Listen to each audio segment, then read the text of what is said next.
रेवा तट सम्यव का अगला पद्य दोहा छंद में रचा गया है। चंद बरदाई लिखते हैं, अहिबेली फल हत्थले तव ऊपर तत्तार, मिच्छ मसरती सत्ति कै बंच कुरानी बार। अहि अर्थात सांप या नाग, बेली अर्थात बेल। अहिबेली का अर्थ है नाग बेल। अहिबेली फल अर्थात नाग बेल का फल, जिसे सुपारी कहा जाता है। हत्थले अर्थात हाथ में लेकर, तव ऊपर यानी उस पर या उसके बाद, तत्तार अर्थात तातार मारूफ खां, मेच्छ अर्थात म्लेच्छ यानी बुरे आचरण वाला या दुष्ट व्यक्ति। यहाँ पर तातार मारूफ खां को म्लेच्छ कहा गया है। मसरती अर्थात सलाह, संकल्प या प्रतिज्ञा। सत्य कै अर्थात सत्य सिद्ध करने के लिए या सच्चाई को प्रदर्शित करने के लिए। बंच अर्थात बाँचे या पढ़े। कुरानी अर्थात पवित्र ग्रंथ कुरान का। बार अर्थात इबारत, लिखी गई बातें या वाक्य। लाहौर के शासक चंद पुंडीर के दूत द्वारा लाए गए पत्र में लिखी गई बातों का वर्णन करते हुए चंद बरदाई कहते हैं, अहिबेली फल हत्थले अर्थात नागबेल के फल या सुपारी को हाथ में लेकर, तव ऊपर तत्तार उसके बाद तातार मारूफ खां ने, मिच्छ मसरती सत्ति कै उस दुष्ट ने पृथ्वीराज पर आक्रमण करने के अपने संकल्प को पक्का करने के लिए या सत्य सिद्ध करने के लिए। बंच कुरानी बार पवित्र ग्रंथ कुरान के कुछ वाक्य पढ़े। हम पीछे पढ़ चुके हैं कि तातार मारूफ खां ने दरबार में पान का बीड़ा उठा लिया था। यहाँ पर चंद बरदाई ने मारूफ खां के द्वारा सुपारी उठाने की बात कही है। इससे ये संभावना प्रकट होती है कि किसी पात्र में पान के साथ साथ सुपारी भी रखी जाती थी और मुश्किल कार्य को स्वीकार करने वाला सरदार पान और सुपारी दोनों उठाया करता था और कुरान के वाक्य पढ़कर लिए गए उत्तरदायित्व को निभाने या पूरा करने की शपथ ली जाती थी। यहाँ पर मेच्छ मसरती शब्दों में अनुप्रास अलंकार है। अगला पद्य कुंडलिया छंद में रचित है। कुंडलिया एक मात्रिक छंद है जिसमें कुल 6 चरण होते हैं। शुरू की 4 पंक्तियां दोहा छंद की होती हैं और अंतिम 2 पंक्तियां रोला छंद की होती हैं। इस छंद में तत्तार मारूफ खां द्वारा दरबार में कही गई बातों का वर्णन किया गया है। चंद बरदाई लिखते हैं, बर मुसाफ तत्तार शां मरन कित्ति तन बान, में भंजे लाहौर धर लहसु निसु विहान। बर अर्थात श्रेष्ठ या पवित्र, मुसाफ अर्थात पुस्तक या धर्म ग्रंथ, यहाँ पर कुरान की ओर संकेत है। तत्तार शां यानी तातार मारूफ खान, मरन कित्ती अर्थात मरने का डर क्या, तनबान अर्थात योद्धा का बाना या वेशभूषा, में अर्थात मैं, भंजे अर्थात नष्ट करके, धर अर्थात रख देना या कर देना। भंजे धर शब्दों का अर्थ है नष्ट करके रख देना। लहूं अर्थात ले लूंगा या अधिकार कर लूंगा। सु अर्थात उसे या वह, यहाँ पर लाहौर की ओर संकेत है। निसु अर्थात रात, विहान अर्थात सवेरा या दिन। यहाँ पर निसु विहान शब्दों से तात्पर्य है रात और दिन में या 24 घंटे में। बर मुसाफ तत्तार शां यानी पवित्र कुरान की शपथ लेकर तातार खां ने कहा, मरन कित्ती तन बान, कि जब योद्धा की वेशभूषा धारण कर ली तो मरने से क्या डरना। मैं भंजे लाहौर धर, मैं लाहौर रियासत को नष्ट करके रख दूंगा या उजाड़ कर रख दूंगा। लहसु निसु विहान, और उसे 1 रात और 1 दिन में या 24 घंटे के भीतर अपने अधिकार में ले लूंगा या अपने अधीन कर लूंगा। कुंडलिया छंद में दूसरे चरण के अंतिम शब्दों को तीसरे चरण की शुरुआत में दोहराया जाता है। चंद बरदाई लिखते हैं, लहसु निसु विहान, सुने ढिल्ली सुरतान, लुत्थिपार पुंडीर भीर परिह चौहान। ढिल्ली अर्थात दिल्ली, सुरतान अर्थात सुल्तान या राजा पृथ्वीराज, लुत्थी अर्थात लोथ या लाश, पार अर्थात पार करके या रौंद कर, पुंडीर लाहौर का शासक चंद पुंडीर, भीर परिह अर्थात भिड़ पड़ूंगा या हमला कर दूंगा, चौहान अर्थात पृथ्वीराज चौहान। लहसु निसु विहान, तातार मारूफ खां ने दरबार में कहा कि मैं 24 घंटे में लाहौर को अपने अधिकार में ले लूंगा। सुने ढिल्ली सुल्तान, दिल्ली का सुल्तान पृथ्वीराज इस खबर को सुनेगा या उस तक जल्दी ही ये खबर पहुंच जाएगी कि मैंने लाहौर पर अधिकार कर लिया है। लुत्थिपार पुंडीर, चंद पुंडीर की लाश को गिराकर या रौंदकर भीर परिह चौहान, मैं पृथ्वीराज चौहान से भी भिड़ पड़ूंगा या चौहान पर भी हमला कर दूंगा। यहाँ पर पार पुंडीर शब्दों में अनुप्रास अलंकार है। दुचित चित्त जिन करहु राज आखेट उथापम, गज्जनेस आयस चले सब छूय मुसाफम। दुचित अर्थात चिंता, दुविधा या शंका, चित्त अर्थात मन में, जिन करहु अर्थात मत कीजिए, राज अर्थात राजा पृथ्वीराज, आखेट अर्थात शिकार, उथापम अर्थात लगा है या व्यस्त है, गजनेस अर्थात गजनी का शासक शहाबुद्दीन गोरी, आयस अर्थात आज्ञा दी, छूय अर्थात छूकर, मुसाफम अर्थात कुरान को। दुचित चित्त जिन करहु, मारूफ खां ने आगे कहा कि हे सुल्तान, आप किसी प्रकार की चिंता या शंका मत कीजिए। राज आखेट उथापम, क्योंकि राजा पृथ्वीराज इस समय शिकार खेलने में व्यस्त है। मारूफ खां शहाबुद्दीन गोरी को हर तरह से अपनी जीत के प्रति आश्वस्त करना चाहता है। उसके अनुसार राजा पृथ्वीराज इस समय रेवा तट पर शिकार खेलने में व्यस्त है, इसलिए लाहौर और दिल्ली पर आक्रमण करके पृथ्वीराज को हरा देना कोई कठिन कार्य नहीं है। गजनेस आयस, अब शहाबुद्दीन गोरी ने चलने की आज्ञा दी या सभा का समापन किया। चले सब छूय मुसाफम, और सभी लोग पवित्र कुरान को छूकर चल दिए। यहाँ पर चंद पुंडीर द्वारा लिखे गए पत्र की बातों का हाल समाप्त हो जाता है और घटनाक्रम आगे बढ़ता है। अगले 5 पद्य दोहा छंद में रचित हैं। चंद बरदाई लिखते हैं, शटमुर कोस मुकाम करी चढ़ी चढ़्यऊ चहुआन, चंद वीर पुंडीर कऊ कग्गद करी परिवान। शट अर्थात 6, मुर अर्थात मुड़ना या लौटना, कोस 2 मील या 3 किलोमीटर की दूरी, मुकाम करी अर्थात ठहर कर या रुक कर, चढ़ी चढ़्यऊ अर्थात चढ़ चला या तेजी से चल पड़ा, चहुआन अर्थात पृथ्वीराज चौहान, कग्गद अर्थात कागज या पत्र, करी परिवान अर्थात प्रमाण मानकर, सबूत मानकर या सत्य मानकर। शटमुर कोस मुकाम करी अर्थात 6 कोस की दूरी पर रुक कर और मुड़कर, चढ़ी चढ़्यऊ चहुआन पृथ्वीराज चौहान चढ़ चले या तेजी से लौट पड़े। चंद वीर पुंडीर कऊ कग्गद करी परिवान, उन्होंने लौटने का ये कार्य महान योद्धा चंद पुंडीर के पत्र को प्रमाण मानकर किया। दूसरे शब्दों में पृथ्वीराज चौहान को राजा चंद पुंडीर की ओर से मिले पत्र के कारण आगे बढ़ने का इरादा छोड़कर वापस लौटना पड़ा। यहाँ पर चढ़ी चढ़्यऊ चहुआन और कग्गद करी शब्दों में अनुप्रास अलंकार है। अगले दोहे में चंद बरदाई लिखते हैं, गोरी वैदल सम्मुहऊ गौ पंजाब प्रमाण, पुब्बरु पश्चिम दुहु दिशा मिली चुहान सुरतान। गोरी अर्थात शहाबुद्दीन गोरी, वै अर्थात उस या उन, दल अर्थात सेना, सम्मुहऊ अर्थात सम्मुख जाने के लिए या मुकाबला करने के लिए, गौ अर्थात गया, प्रमाण अर्थात प्रमाण मानकर या लक्ष्य करके। यहाँ पर प्रमाण शब्द का प्रयोग की ओर के अर्थ में किया गया है। पुब्बरु पश्चिम अर्थात पूरब और पश्चिम, दुहु दिशा अर्थात दोनों दिशाएं, चुहान अर्थात पृथ्वीराज चौहान, सुरतान अर्थात शहाबुद्दीन गोरी।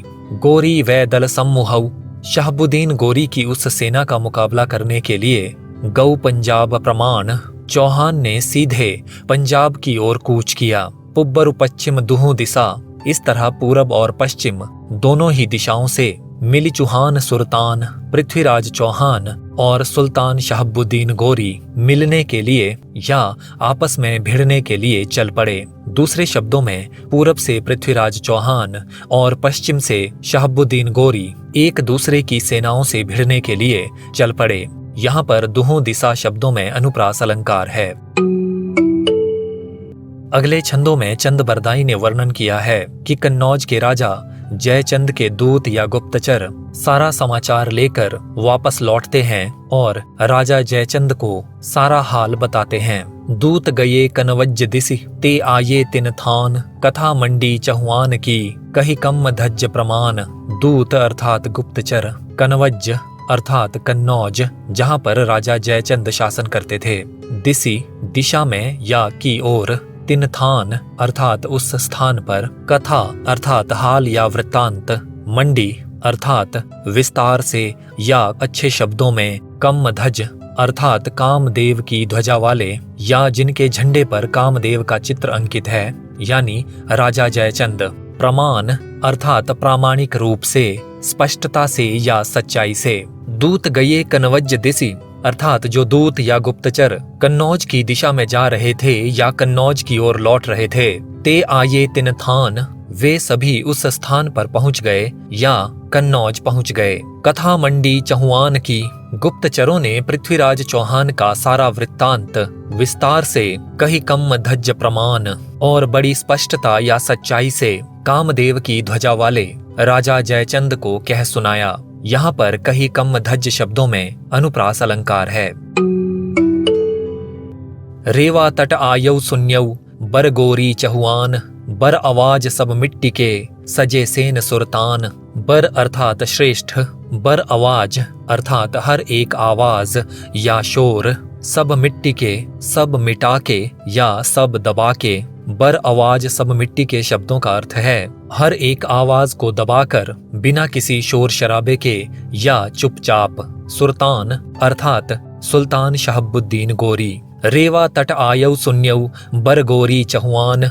गुप्तचर राजा जयचंद से कहते हैं कि जब श्रेष्ठ शहाबुद्दीन गोरी ने पृथ्वीराज चौहान के रेवा तट पर आने की खबर सुनी, बर आवाज सब मिट्टी के, तो हर एक आवाज को दबाकर या बिना किसी शोर शराबे के या चुपचाप, सजे सेन सुल्तान, सुल्तान शहाबुद्दीन गोरी ने एक सेना सजा ली है या सेना तैयार कर ली है। यहाँ पर सजे सेन सुल्तान शब्दों में अनुप्रास अलंकार है।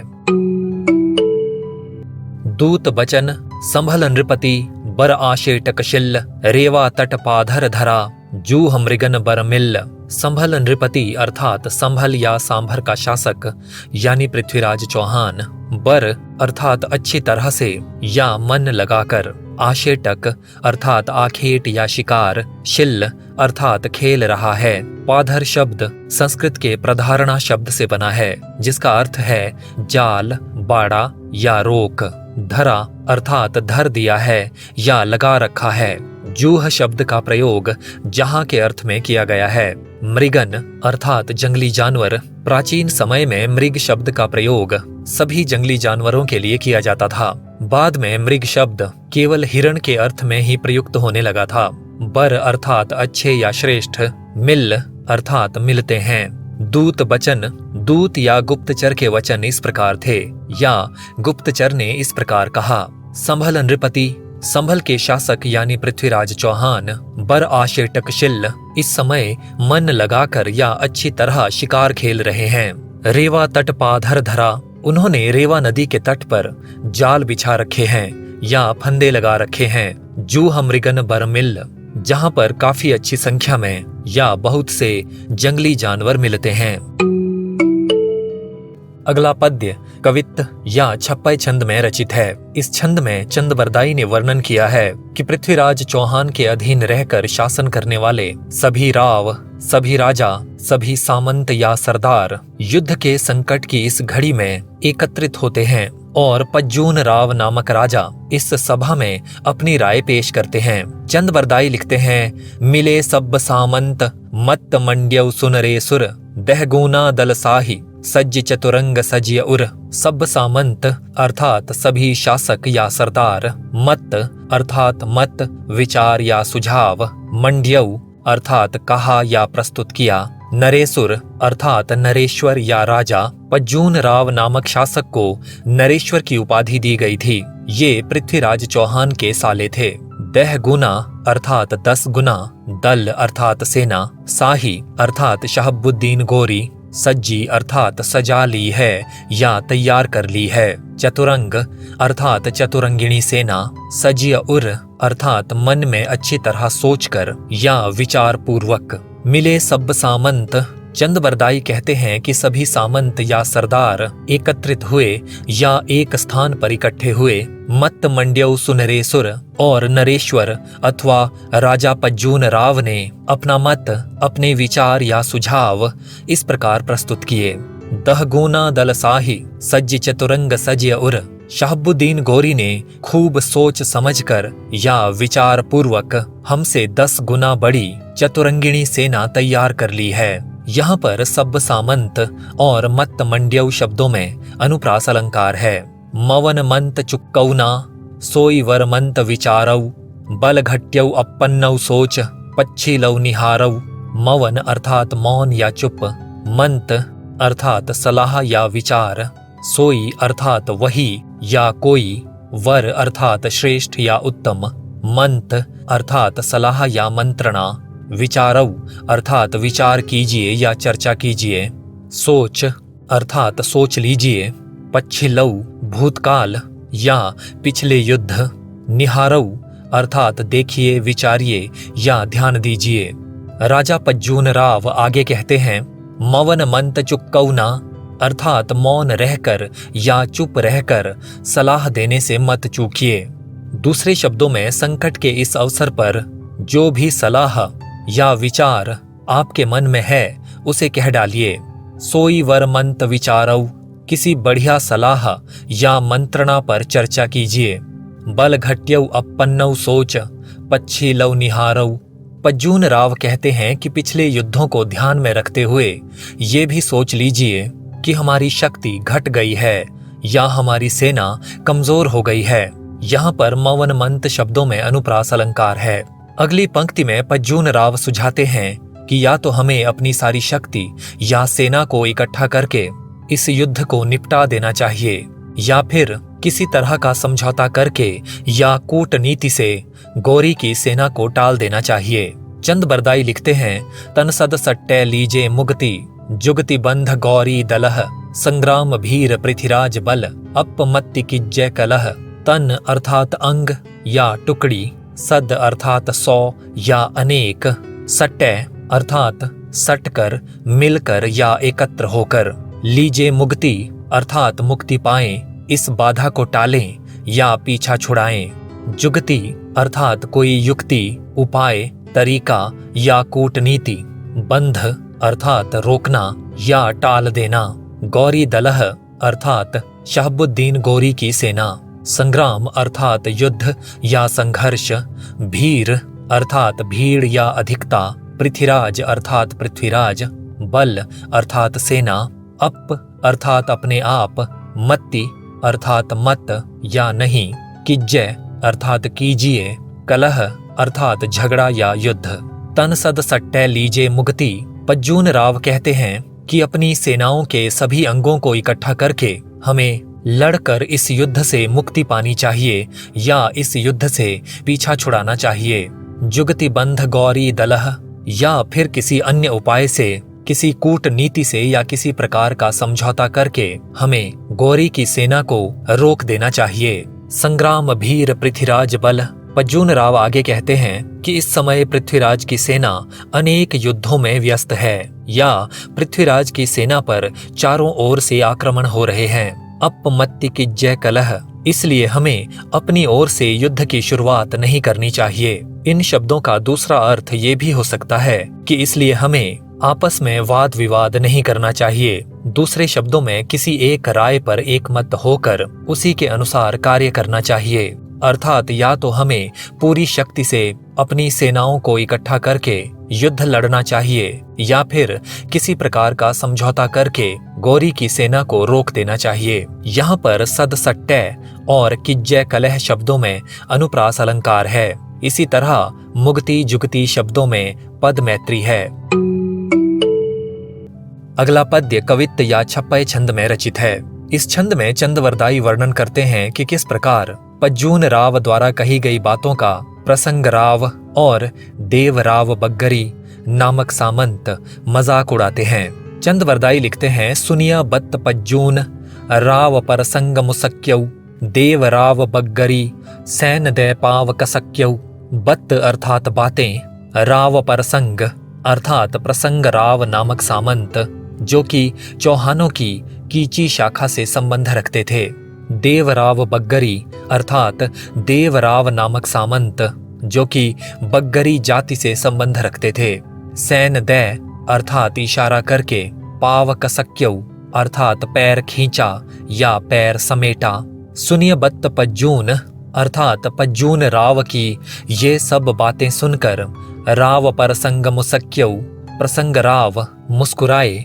देवराव बग्गरी और बग्गरी जाति के देवराव नामक सामंत ने सैनदै कोई इशारा करके पावकसक्यौ अपना पैर खींचा या समेटा।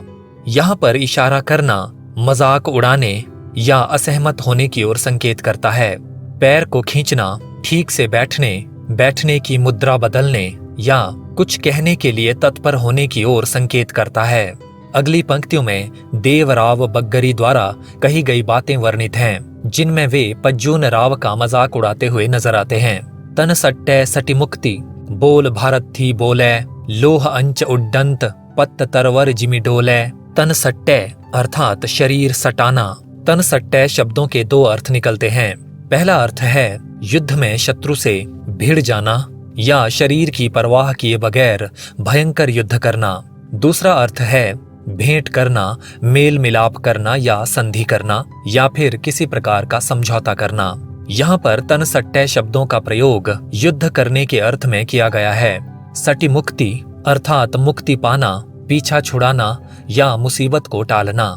बोल अर्थात बातें या वचन। भारती अर्थात भारतीय या वाणी, यहाँ पर वीरतापूर्ण बातों की ओर संकेत है। बोलई अर्थात कहे हैं। लोह अर्थात लोहा, यहाँ पर शस्त्रों या तलवारों की ओर संकेत है। अंच अर्थात आंच या चिंगारी, जो कि तलवारों के टकराने से निकलती है। उड्डंत अर्थात उड़ती हैं। पत्त अर्थात पत्ता। तरवर अर्थात पेड़। जिमी अर्थात जिस प्रकार या की तरह। डोलई अर्थात डोलता है या कांपता है। पज्जून राव द्वारा कही गई बातों का मजाक उड़ाते हुए देवराव बग्गरी कहते हैं, तन सट्टे सटी मुक्ति, शत्रु से लड़ भिड़ कर हमें इस युद्ध को निपटा देना चाहिए या इस मुसीबत को टाल देना चाहिए। बोल भारत थी बोले, ये आपने कितनी वीरतापूर्ण बात कही है। लोह अंच उड्डंत, जब शस्त्रों या तलवारों के टकराने से चिंगारियां उड़ने लगती हैं। पत्त तरवर जिमी डोलई, तो आप पेड़ के पत्ते की तरह कांपने लगते हैं। देवराव बग्गरी पज्जून राव से कहना चाहते हैं कि आप केवल सेनाओं को इकट्ठा करके इस युद्ध में भाग लेने की बात कर रहे हैं, लेकिन जब वास्तव में युद्ध होता है और तलवारें टकराने लगती हैं, तो आप घबराहट या डर के मारे पेड़ के पत्ते की तरह कांपने लगते हैं। यहाँ पर सट्टे सटी शब्दों में अनुप्रास अलंकार है और पत्त तरवर जिमी डोले शब्दों में उपमा अलंकार है। सुरतान चंपी मुष्या लग्यौ, दिल्ले नृपदल बानियौ, भर भीर धीर सामंत पुन, अबे पटंतर जानी बऊ। सुरतान अर्थात शहाबुद्दीन गोरी, चंपी अर्थात चाँप कर या आगे बढ़कर, मुष्या लग्यौ मुंह के सामने आ गया है या सिर पर खड़ा है। दल बान्यौ अर्थात दल या सेना को तैयार कर लेना चाहिए।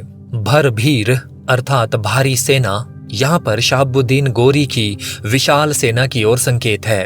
धीर अर्थात धैर्यवान, साहसी या बहादुर। सामंत अर्थात सरदार, शासक या प्रभावशाली व्यक्ति। पुन अर्थात भी या और। अभय अर्थात अब या इस समय। पटंतर अर्थात बराबर। जानिबऊ अर्थात जानना चाहिए या मानना चाहिए। देवराव बग्गरी कहते हैं, सुल्तान चंपी मुष्या लग्यौ, सुल्तान शहाबुद्दीन गोरी आगे बढ़कर मुंह के सामने खड़ा है या सिर पर आ गया है। दूसरे शब्दों में सुल्तान शहाबुद्दीन गोरी सेना सहित अब हमारे सामने ही खड़ा है। दिल्ली नृपदल बानियौ, दिल्ली के राजा यानी पृथ्वीराज को भी अब एक सेना तैयार कर लेनी चाहिए।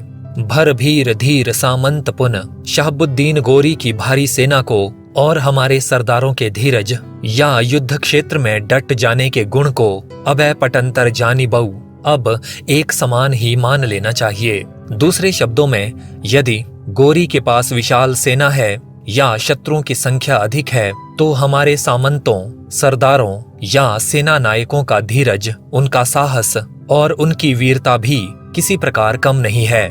सामान्य शब्दों में उनकी भारी संख्या का उत्तर हम अपने पराक्रम और धीरज से देंगे, यानी हमारा एक एक सामंत हजारों शत्रुओं पर भारी पड़ेगा। यहाँ पर भर भीर शब्दों में अनुप्रास अलंकार है और भीर धीर शब्दों में पद मैत्री है। अगला पद्य कवित्त या छप्पय छंद में रचित है। इस पद्य में चंदबरदाई ने वर्णन किया है कि देवराव बग्गरी द्वारा मजाक उड़ाए जाने के बाद पज्जून राव कुछ पुरानी घटनाएं याद दिलाकर अपनी बहादुरी का बखान करते हैं। चंदबरदाई लिखते हैं, कहे राव पज्जून तार कढ्यव तत्तार्य में दक्षिण वै देश भरी जद्दव पर पार्य। राव पज्जून अर्थात पज्जून राव नामक सरदार या सामंत, तार अर्थात बचाकर, कढ्यव अर्थात निकाला, तत्तार्य अर्थात तातारियों से, में अर्थात मैं या मैंने, दक्षिण अर्थात दक्षिण, वै अर्थात वह, उस या उधर, देश अर्थात देश या क्षेत्र। भरी शब्द का प्रयोग आक्रमण, हमला या टूट पड़ने के अर्थ में किया गया है। जद्दव अर्थात यादव या यादव वंश के योद्धा। पारीय शब्द का प्रयोग पढ़ने या करने के अर्थ में किया गया है। भरी पारीय शब्दों का अर्थ है टूट पड़ना या हमला करना। कहे राव पज्जून, पज्जून राव ने उत्तर देते हुए कहा, तार कढ्यव तत्तार्य, मैंने तुम्हें तातारियों से बचाकर निकाल लिया था। में दक्षिण वै देश, और उधर दक्षिण के क्षेत्र में या दक्षिण दिशा में मैंने भरी जद्दव पर पार्य, यादवों पर भी आक्रमण किया था, या मैं यादवों पर भी टूट पड़ा था। यहाँ पर पारीय शब्दों में अनुप्रास अलंकार है। में बंध्यो जंगलू राव चामंड सुसत्थम, बंभन वास विरास वीर बड गुज्जर तत्थम। में अर्थात मैं या मैंने, बंध्यो अर्थात हराया, बेबस किया या अपने अधीन किया। जंगलू अर्थात जंगलों में रहने वाले योद्धा या खूंखार और खतरनाक लोग। सु अर्थात वह या उन। सत्थम अर्थात साथ में या साथ मिलकर। बंभनवास अर्थात ब्राह्मणवास नामक एक प्राचीन नगर जो सिंध क्षेत्र में स्थापित था। विरास अर्थात निर्वासित करना, निकाल देना या भगा देना। बडगुज्जर अर्थात राजपूतों की बड़गुजर नामक शाखा। ये लोग अंबर और जयपुर में शासन किया करते थे और कछवाहा योद्धाओं ने इन्हें वहां से खदेड़ दिया था। तत्थम अर्थात वहां से। पज्जून राव आगे कहते हैं, में बंध्यो जंगलू राव चामंड सुसत्थम, अर्थात चामंड राय के साथ मिलकर मैंने जंगली योद्धाओं को भी हराया था या अपने अधीन किया था। बंभनवास विरास वीर बड गुज्जर तत्थम, इसी तरह मैंने बंभनवास नगर से बड़गुजर शासक या बड़गुजर जाति के योद्धाओं को बाहर निकाल दिया था या हराकर खदेड़ दिया था। यहाँ पर सुसत्थम और विरास वीर शब्दों में अनुप्रास अलंकार है। भर विभर सेन चहुआन दल, गोरी दल कित्तक गिना, जाने की भीम कौरू सुबर, जर समूह तरवर किनऊ। भर अर्थात भट्ट या योद्धा, विभर अर्थात विकट योद्धा या महायोद्धा, सेन अर्थात सैनिक, चहुआन दल अर्थात पृथ्वीराज चौहान की सेना, गोरी दल अर्थात शहाबुद्दीन गोरी की सेना, कित्तक अर्थात कितना या क्या, गिना अर्थात गिनते हो या मानते हो। कित्तक गिना शब्दों का अर्थ है क्या गिनते हो या क्या समझते हो।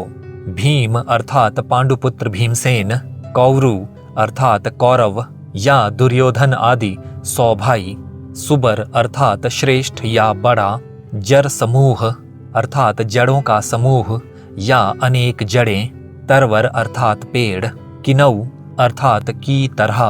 पज्जून राव आगे कहते हैं, भर विभर सेन चहुआन दल अर्थात पृथ्वीराज चौहान की सेना के सैनिक योद्धा और महायोद्धा हैं।